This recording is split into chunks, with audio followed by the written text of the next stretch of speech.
Bueno, primero de todo, muchas gracias por venir y buenos días a todos por el webinar de hoy. Vamos a empezar un poco con la agenda. Vamos a hacer una pincelada rápida al portfolio de Huawei, centrado sobre todo con todos los elementos que tienen a ver con el cargador de Huawei. Vamos a ver qué escenarios tenemos posibles y cuáles no. Y vamos a hacer un breve repaso de la instalación y la puesta en marcha, los ajustes principales que podemos modificar y al final un apartado de buenas prácticas y enlaces de interés. Antes de empezar, por eso os cuento un poco sobre nosotros, sobre BayWa. Somos una empresa global de origen alemana que nació del sector agrícola ahí en 2009 y empieza ya a centrarse en la fotovoltaica. Operamos en todo el mundo, pero con un enfoque bastante claro en Europa. Y aquí en España tenemos varias subsidiarias, entre ellas proyectos, mantenimiento y nosotros que somos BayWa Solar Systems. Nos encargamos de todo el suministro de material fotovoltaico, sobre todo en zonas de España, Andorra y Portugal. Trabajamos con las mejores marcas del mercado y contamos con una propia de estructuras, que es Novotegra.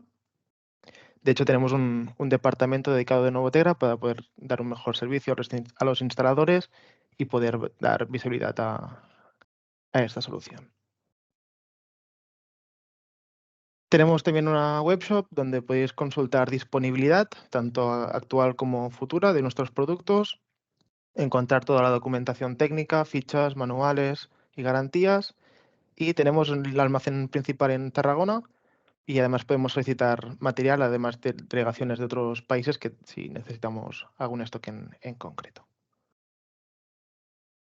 Vale, pues vamos a empezar un poco con el portfolio de Huawei centrado con este, con este webinar.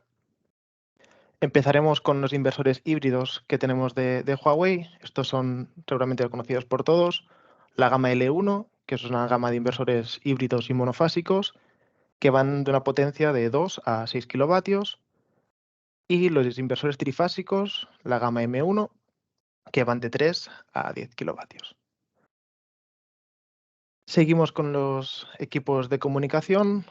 Vamos a empezar por los más simples, los dongle, que tenemos tanto el VLAN FE, que es el de la izquierda, como el 4G, que es el de la derecha. Esto sirve para comunicar hasta 10 inversores en paralelo o 3 inversores siempre que alguno de estos inversores tenga batería.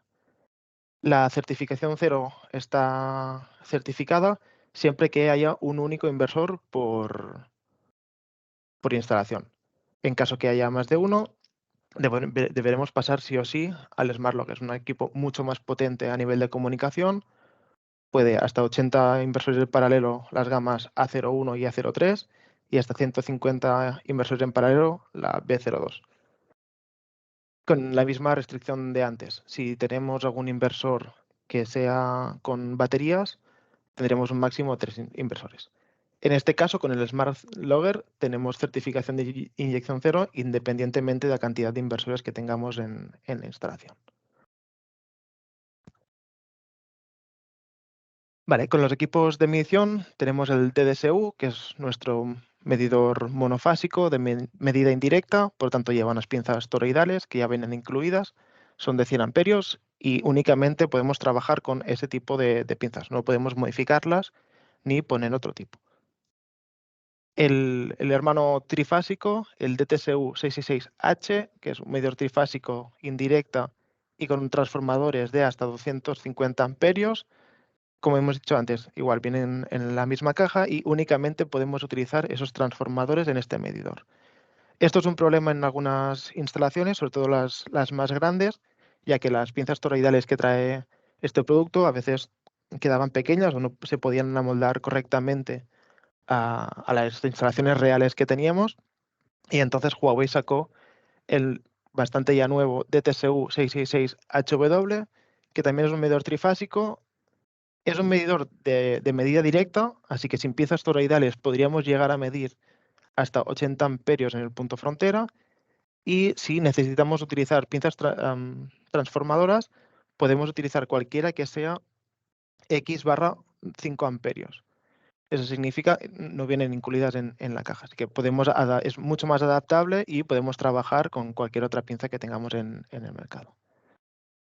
Y para el punto de vehículo eléctrico han sacado también un nuevo medidor, que es el DTSU 666FE, que es un medidor que puede trabajar tanto en monofásico como en trifásico. Es de medida indirecta, tiene también unas pinzas de 100 amperios, que estas no se pueden modificar, y es un uso exclusivamente para utilizar junto al S-Charger. Normalmente, o casi siempre aconsejamos que sea cuando no haya una fotovoltaica en la instalación o no haya una fotovoltaica de Huawei. No sé si sabéis, y os suelto ahí la pregunta, que la desvelaremos un poco más tarde, si hay algún caso donde teniendo una instalación de Huawei, una fotovoltaica de Huawei, se pueda o se deba utilizar este medidor de FE. Lo podéis dejar en comentarios a ver si alguien acierta.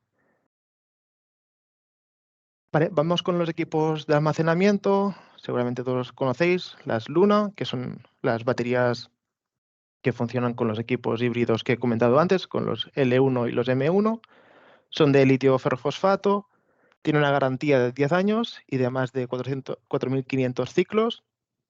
Y cada módulo de batería son 5 kilovatios hora, por lo que podemos hacer una torre de 15 kilovatios hora y cada inversor puede tener hasta 30 kilovatios hora, o sea, 2 torres de 6 módulos. Y también vamos a hablar un poco de la backup box, la B0, que es la monofásica, o la B1, que es la trifásica, que es compatible también con los inversores híbridos L1 y M1. La salida monofásica, la salida de backup, tanto en el backup monofásico como trifásico, es monofásica. Tiene un tiempo de conmutación de 3 segundos y la potencia de salida en el modo backup es de 5 kilovatios hora, de 5 kilovatios en la monofásica y de 3,3 cuando es trifásica. Vale, y aquí tenemos el cargador.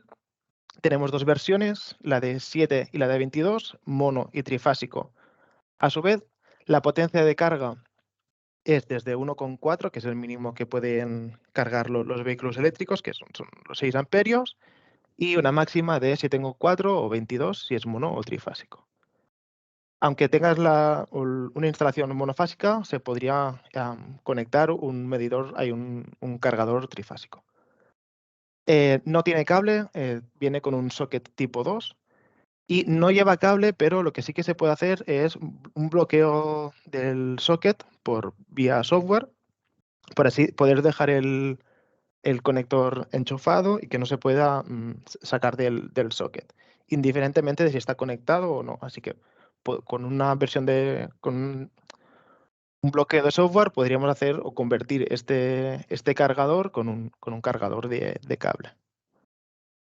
Tiene conectividad tanto Wi-Fi como Ethernet, una protección de IP54 y K10 y es compatible con los inversores híbridos de Huawei. Vale, y ahora vamos a ver un poco distintos escenarios posibles. Vamos a ver el más genérico, que es en el cual nos centraremos más en este webinar, ya que es el 90% de los casos que se va a utilizar este cargador. Es un cargador que ya viene en una instalación con un inversor Huawei, con o sin baterías, esto es indistinto, y es importante, después focalizaré un poco más en esto, que el inversor tenga un dongle conectado. Y básicamente podríamos tener el inversor conectado en un medidor. Este medidor puede ser cualquiera de los 4 que os he enseñado previamente. Y el cargador va a poder ver las mediciones que hace este emitter a través del router. El dongle y el cargador deben estar conectados al mismo router. De este modo, él puede comunicarse y lograr ver las mediciones del meter, indistintamente que no sea un FE. El FE lo podemos utilizar sobre todo cuando en una instalación con o sin fotovoltaica, o sea, que no tenga fotovoltaica o que tenga una fotovoltaica con algún equipo que no sea de Huawei, con otro tipo de inversores. En este caso sí que es necesario el meter FE y se conectaría igualmente tanto el medidor como el cargador en el mismo router, y en el caso que no tengamos router en la instalación, por lo que sea, no hay internet allí, se podrían conectar directamente el cargador con el medidor. Y aquí vemos lo que os comentaba antes. No es la opción más recomendada, pero sí que es posible poder utilizar un medidor FE cuando en la instalación hay un inversor de Huawei. En estos casos, sobre todo, se utiliza en los casos que no tengamos un dongle instalado o que no tengamos acceso a este dongle. Lo que haremos entonces es poner un nuevo, por ejemplo, si en este caso no hay un router y el inversor nos está funcionando con un dongle 4G. Podemos poner un segundo medidor, o sea, el inversor funcionará con el meter de TSU normal, el de siempre, y añadimos otro medidor.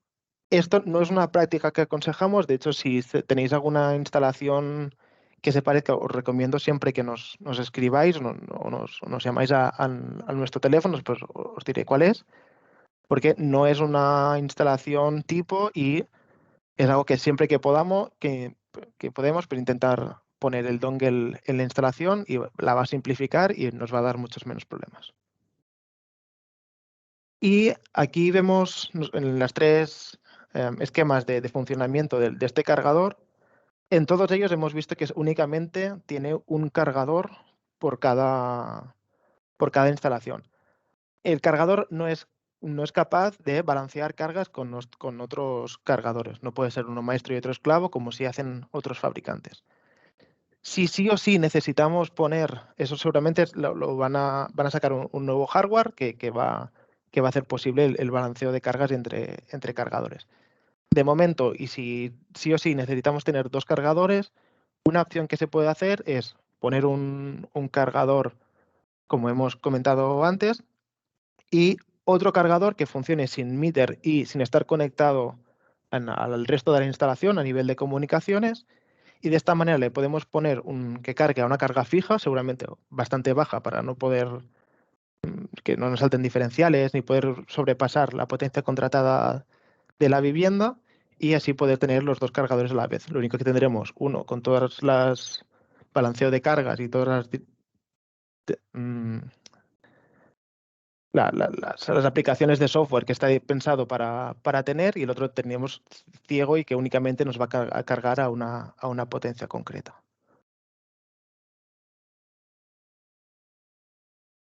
Vale, y ahora vamos a ver un poco la instalación. Tampoco me pararé mucho en este apartado, ya que el manual es bastante sencillo y simple.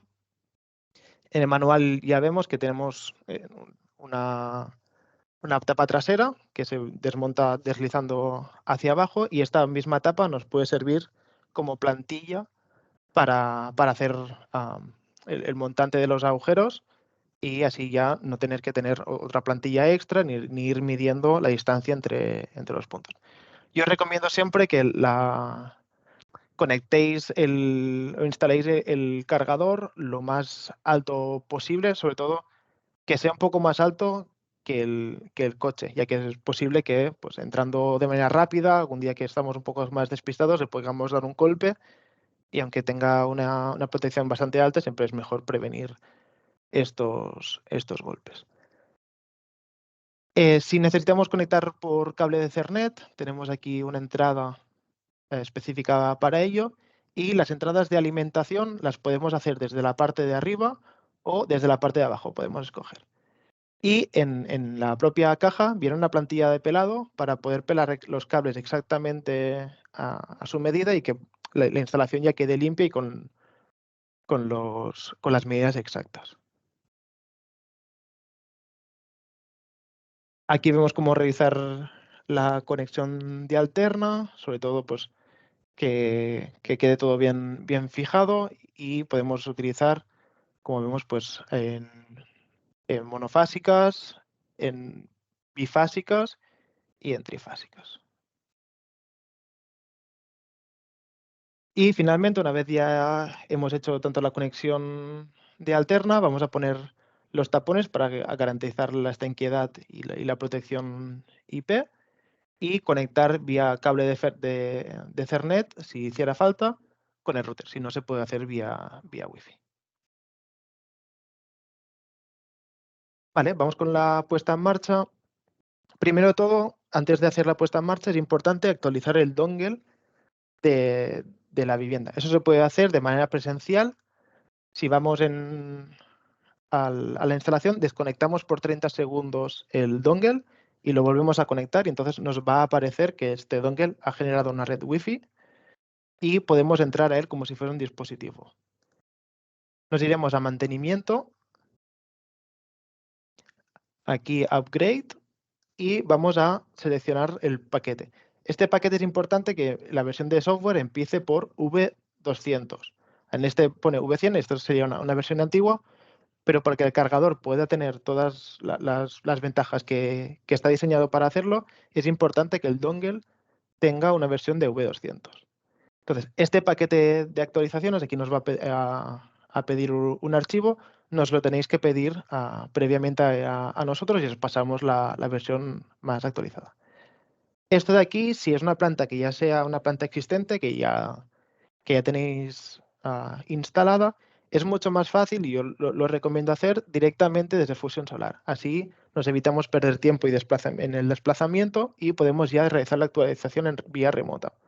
Nos vamos a plantas y gestión de actualizaciones y a crear tarea de actualización. Aquí nos va a pedir qué tipo de dispositivo, le ponemos que es un dongle y en dispositivo nos va a aparecer en qué planta queremos actualizar. Entonces aceptamos la autorización para que se pueda actualizar y de esta manera cuando llegamos a la instalación ya tendremos el dongle con la versión de software necesaria para hacer la instalación. Aparte de la actualización del software, también necesitamos habilitar el Modbus TCP del dongle. Esto se puede hacer, como hemos dicho antes, también vía presencial, por si la instalación es nueva, y lo vamos a hacer entrando en los ajustes del inversor, no del dongle, sino del inversor, y nos vamos a parámetros de configuración de la comunicación y del dongle. Y aquí nos va a aparecer el Modbus TCP, que es importante que lo habilitemos en el modo sin restricciones. De igual manera que antes, si teníamos ya una planta creada, nos vamos a gestión de dispositivos, seleccionamos el dongle y en el apartado de configuración también tenemos el mismo desplegable donde podemos poner que la conexión de Modbus TCP esté habilitada y sin restricciones. Estos serían los pasos previos para hacer la instalación o la puesta en marcha como tal. Una vez ya tengamos todo esto hecho, vamos a hacer los ajustes rápidos del cargador. Vamos a entrar escaneando el QR del cargador, que aparece en una pegatina lateral, y nos va a aparecer que nos conectemos a la misma Wi-Fi. En principio os va a conectar de manera automática y que os va a aparecer el nombre del equipo. Si aquí os aparece el nombre del equipo, es que ya estáis conectados correctamente. Si no os conectaseis por algún motivo, podéis ir a los ajustes del propio teléfono y conectaros a una red Wi-Fi y que será exactamente la misma y con la contraseña que ponga también en la pegatina lateral del cargador. Una vez ya estemos conectados a la Wi-Fi del dispositivo, podemos darle siguiente y la primera vez nos va a pedir la contraseña de instalador. Por defecto es ChangeMe, como la gran mayoría de equipos de Huawei, y la primera vez que entremos nos va a pedir que sustituyamos esta contraseña que viene por defecto por alguna nuestra. Vale, una vez ya estemos dentro, vamos a ir a mantenimiento y ajustes rápidos, y aquí nos va a pedir la capacidad la potencia contratada, si queremos sincronizar la hora con nuestro teléfono y la potencia máxima de carga. Estos dos apartados no es muy importante que los pongamos ahora porque los vamos a modificar después. Una vez ya hemos hecho esto, nos va a aparecer este caso de aquí que nos va a pedir que conectemos si es vía cable o si es la contraseña, si es vía Wi-Fi, que busquemos la red Wi-Fi de la vivienda y que introduzcamos la contraseña. Es importante que tanto el dongle como el cargador de la instalación estén conectadas en el mismo router, en la misma red. De este modo, sí, nos va a detectar automáticamente el medidor. ¿Qué pasa si llegamos a este punto y no nos aparece el medidor de manera automática? Nos va a decir que si queremos buscarlo manualmente con una IP. No lo hagamos nunca. Si aquí no nos está detectando el meter, es que algunos de los pasos previos no hemos hecho bien. O no estemos conectados exactamente a la misma red, el dongle con el cargador, o la red que nos llega es muy inestable, el dongle no está actualizado en una versión que empiece por V2, o que el Modbus TCP no está activado en el dongle. Si hacemos estos tres pasos, sí o sí nos debe aparecer este medidor aquí abajo. Vale, después vamos a conectar con los servidores de Huawei. Vamos a dejar el dominio y el puerto por defecto y aceptar la autorización del usuario. Y nos va a llegar a esta página de aquí. Es muy posible que, sobre todo en instalaciones nuevas, nos aparezca este caso de aquí, que es que el cargador está conectado correctamente con el router de la vivienda, pero el router no puede llegar a colgar los datos en el portal de Fusión Solar. Esto normalmente se arregla solo. El problema viene con los NMS y el tiempo que tarda en poderse conectar el router con los servidores de Huawei. Por mucho que veamos que la flecha está roja, podemos saltarnos este paso, le vamos a siguiente y a finalizar, y ya veremos que con el tiempo, cuando acabamos de hacer todos los ajustes y le explicamos al usuario final cómo funciona y lo arreglamos todo, ya estará conectado correctamente a los servidores de Huawei. Vale, y por último nos falta añadir el cargador a la planta existente. Si es una planta que ya habíamos creado anteriormente, no nos va a detectar que hemos introducido un cargador. Eso lo vamos a hacer manualmente. Se puede hacer desde la propia aplicación de Fusion Solar en el móvil o lo podemos hacer desde la versión web. Desde aquí vamos a añadir equipo y le ponemos el número de serie del nuevo cargador.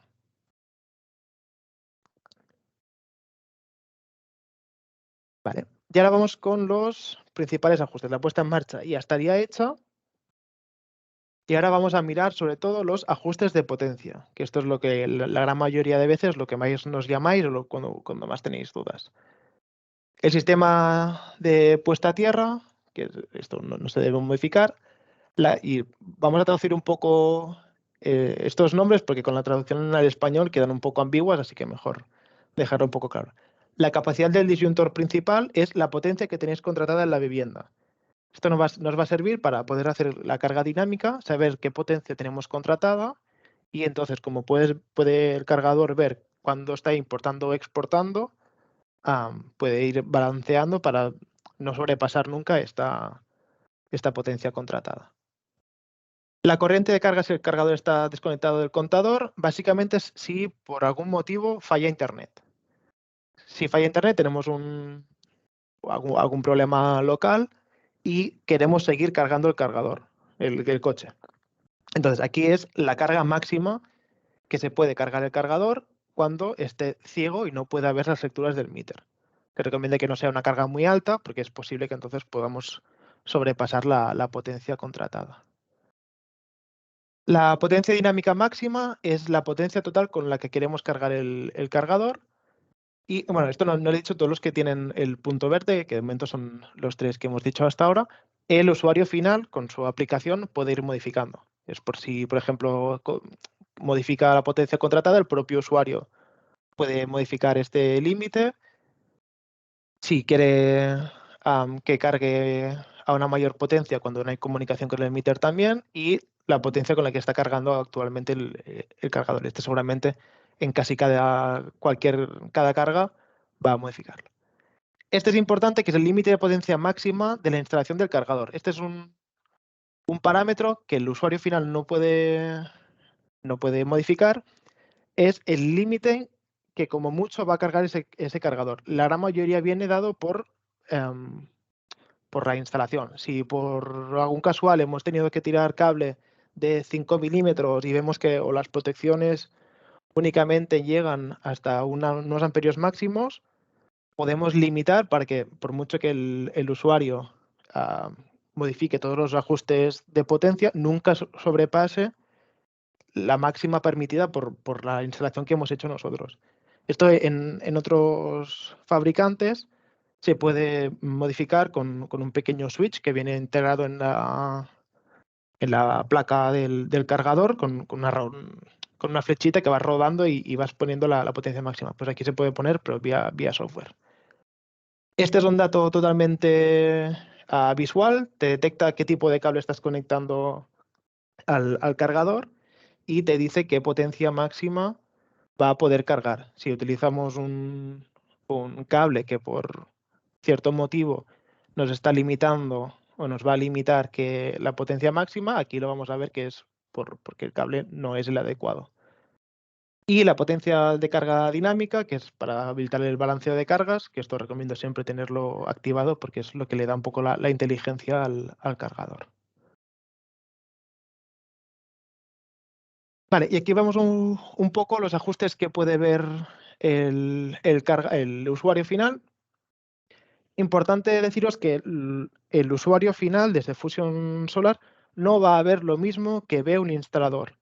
Por lo que yo recomiendo siempre, cuando hagamos la instalación, coger el teléfono de nuestro cliente y desde allí explicarle cómo funciona, porque no veremos lo mismo si en rol de instalación que el rol de usuario final.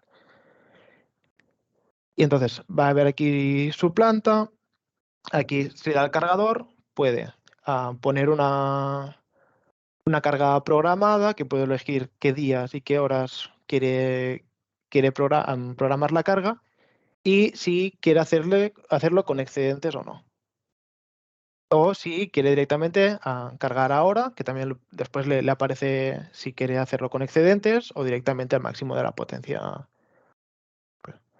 Y entonces yo lo que os recomiendo cuando tengamos este cargador en una vivienda, en un aparcamiento privado, es desactivar el RFID. ¿Por qué? Porque si hacemos este planteamiento de aquí de cargas por horas, pero tenemos el cargador bloqueado por RFID, no se va a conectar, no se va a cargar.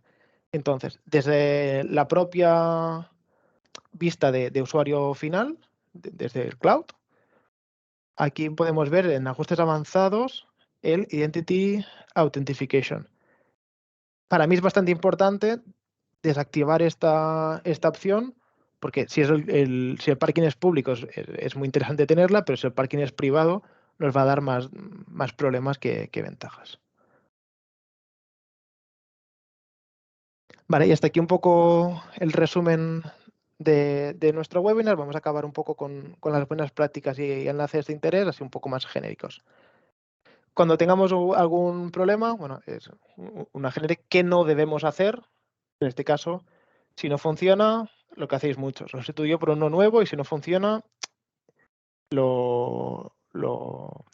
¿qué hago con el antiguo? Si está defectuoso, es posible que el fabricante nos va a pedir más comprobaciones y que no las podamos hacer porque ya la hemos sustituido sin la aprobación del fabricante. Y si lo reaprovechamos para otra instalación, puede ser que en Fusion Solar nos aparezca como un número de serie duplicado y nos va a dar errores. ¿Qué sí debemos hacer? Pues primero de todo, cuando un inversor o un equipo no funcione, es revisar la documentación. Como os hemos dicho antes, la podéis descargar en nuestra web. Es posible que con esto ya se arregle el problema. Si no lo conseguimos arreglar, podemos o contactar directamente con el contacto de Huawei, que lo tenemos aquí arriba, o contactar con el SAT, que es serviciotecnico.esi@baiwa.re.es o con nuestro teléfono 830-270. Nos contactáis a nosotros, es posible que con nuestra ayuda podamos arreglar el problema, así que todo bien. Y si aún con nuestro soporte no conseguimos arreglar el problema, pues abrimos un ticket a Huawei, que nos va a decir lo mismo, que es posible que podamos arreglar el problema con algo que nosotros no estamos viendo, o que el inversor o este equipo sea defectuoso y por lo tanto tengamos una sustitución por garantía. Es muy importante no sustituir, como decía antes, el cargador o el equipo averiado, porque es posible que nos pidan pues, ficheros logs, que vayamos haciendo algunas comprobaciones que se deben hacer in situ en el momento. Así que Huawei nos va a pedir comprobaciones y es importante que dejemos el equipo averiado el más tiempo posible conectado para poder ir haciendo las pruebas. Si nos enviáis un correo, sobre todo es importante que nos digáis el nombre de la planta, los números de serie de todos los equipos, sobre todo el que esté afectado, los archivos log también de los equipos y toda la documentación o pantallazos que podáis hacer. Si no se detecta tensión en el inversor, pues una foto con vuestro tester que se vea que con vuestro tester sí que estáis sacando tensión de continua o lo que sea. Porque así, cuando detectéis una avería, contra más fotos y explicaciones nos podéis dar y sobre todo demostrar con fotos, será mucho más fácil que Huawei después no nos haga volver a desplazarnos a la instalación para poder hacer otras nuevas mediciones. Y aquí al final ya os dejo con nuestra webshop, que como he dicho antes, podéis ver precios, disponibilidades y documentación de los productos, el calendario de futuros webinars, nuestras redes sociales y el contacto, que tenéis tanto la línea directa que acaba en 280 como nuestro correo. Y por mi parte eso es todo. No sé si hay muchas preguntas o alguna en el chat.